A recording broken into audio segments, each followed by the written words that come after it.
In an explosive and unprecedented moment that sent shockwaves across South Africa's political landscape, Democratic Alliance (DA) Federal Council Chairperson Helen Zille unleashed a scathing attack on President Cyril Ramaphosa during a heated parliamentary session, branding him a corrupt president and igniting total chaos in the chamber.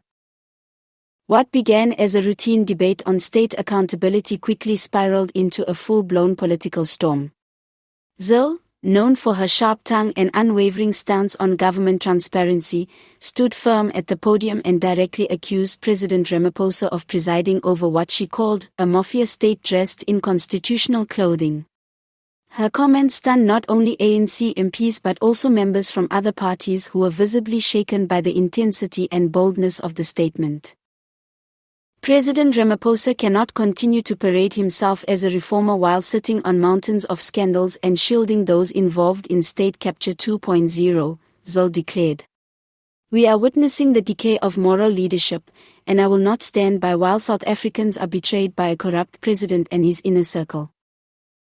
Almost immediately after Zille's declaration, the parliamentary chamber descended into uproar.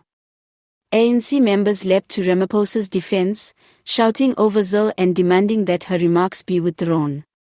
Members of the EFF and some smaller opposition parties appeared caught off guard but did not shy away from fueling the fire, with Julius Malema calling the moment the truth finally being spoken in a house full of liars.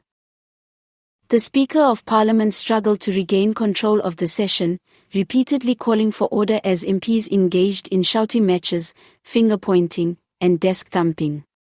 Several members had to be escorted out of the chamber after refusing to obey the Speaker's orders, with calls for suspension echoing through the corridors of power.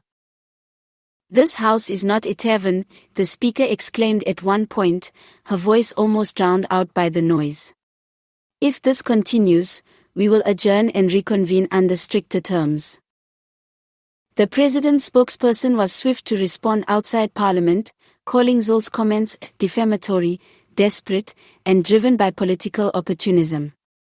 The statement added that Helen Zille's accusations were reckless, unfounded, and damaging to the integrity of the presidency and the institution of Parliament. Ramaphosa himself has remained quiet, but insiders suggest that he is fuming behind closed doors. Sources close to the presidency say that legal action against Zille is being considered, with a possible referral to the Parliamentary Ethics Committee already in the works.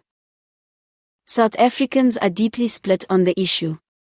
On social media, hashtags like #HelenZille, #CorruptPresident, and #ParliamentInChaos began trending within minutes of the incident. Supporters of Zille hailed her as brave for speaking truth to power, while critics accused her of inciting division and disrespecting the institution of the presidency. Political analyst Teboho Makona described the event as a historical moment that highlights just how fragile the ANC's internal and external credibility has become. Whether or not you agree with Zille, the mere fact that someone could say this publicly in Parliament without immediate censure shows how weakened the authority of Ramaphosa has become, Makona stated. Zille's comments come amid mounting criticism of Ramaphosa's leadership.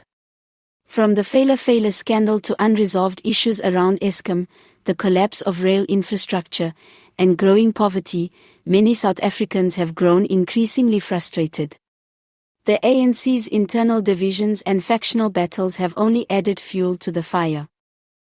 With national elections looming, this moment is likely to become a flashpoint in campaign narratives.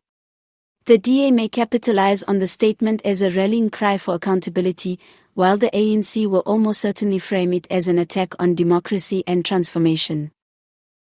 Parliament is expected to reconvene under heightened tensions. Disciplinary proceedings against Zille are likely, but sources within the DA say they are fully prepared to fight this battle in and outside the chamber. Meanwhile, the ANC will face growing pressure to respond not just to Zille's allegations but to the deeper truth behind them. A nation's faith in its leadership is hanging by a thread. As South Africa watches this political drama unfold, one thing is clear: the days of quiet diplomacy are over. The gloves are off, And the battle lines for 2026 are being drawn now, loud, messy, and right in the heart of Parliament.